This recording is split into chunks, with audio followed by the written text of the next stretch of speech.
thanks for tuning in to Demystify It. I'm your host, Mandy, and today we'll be diving into the myth of do you only use 10% of your brain? Now this myth you may have heard in passing from family and friends, but due to the recent release of the movie Lucy by the director Luc Besson, this myth is making headlines. So today we're going to have Luke come into the studio and talk about his inspiration for the movie, and after that we're going to have world-famous scientist Dr. Hader come in and talk about the science behind this myth. But before we get to any of that, let's show you a quick clip from the movie Lucy. It is estimated most human beings only use 10% of their brain's capacity.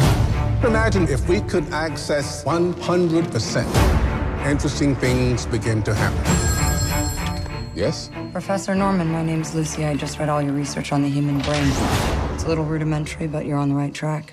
Thank you. I have access to 28% of my cerebral capacity. I can feel every living thing. Since when did you start writing Chinese?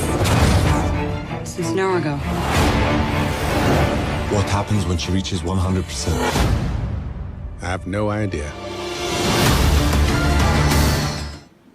Okay, so that was a quick clip from the movie Lucy, and now we're here with Luke. Thanks for coming in, Luke. Thank you for having me. So before we get into the other nitty-gritty questions, why don't you just give us a synopsis of what Lucy is about?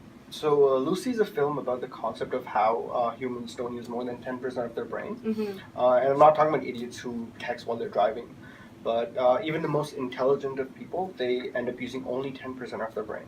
So we have Morgan Freeman, who advocates for this theory, and Scarlett Johansson, who plays the lead character Lucy, who comes across a drug called CPH4, which actually allows her to use 100% of her brain. Wow, and Morgan Freeman as a scientist, I mean, his voice. Right? Voice of God. Yeah, honestly. What else do you want? So convincing with that voice. But you did mention a drug, Yes. CPH4. Okay, so CPH4, is that real? What is that? The name I made up, but the molecule actually exists. Oh, It's actually made by women who are 6 weeks pregnant in very tiny amounts, but it's totally real. Yeah. Wow, I didn't even know that was a real thing. So it's up to you if you want to answer this question. But okay, Lucy gets 100% of her brain. Right. Okay, what happens? You have to watch the movie for that. Okay. Go watch the movie. All right, that's fair. So yes, everyone watching, make sure you catch Lucy in theaters this summer.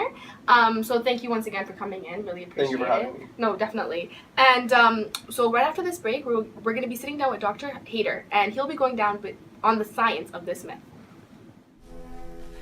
We need to savor every last moment together. Flings end April 20th. Okay, welcome back, guys. So now we're sitting down with Dr. Hader. Thanks for joining us. Thank you for having me. So we were just sitting down with Luke, who's directing a movie called Lucy that's based on this 10% theory, which says that we only use 10% of our brain. Yep. So this is a worldwide myth. Where do you think this came from? Like, where did it originate?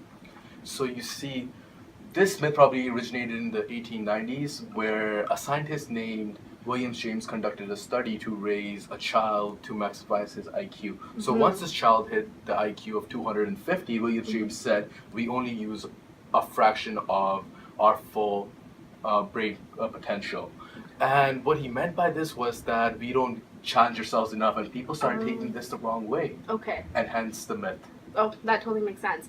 But you did say this was back in 1890? Yep. That was a really long time ago, Yep. so why is it still here? Why do we still believe this? You see, somehow, somewhere, someone has heard this myth, and popular media keeps on circulating the fact without any evidence. And personally, I've never been able to track down the source of this myth or come across any research which supports it. Oh, wow, okay. That totally makes sense.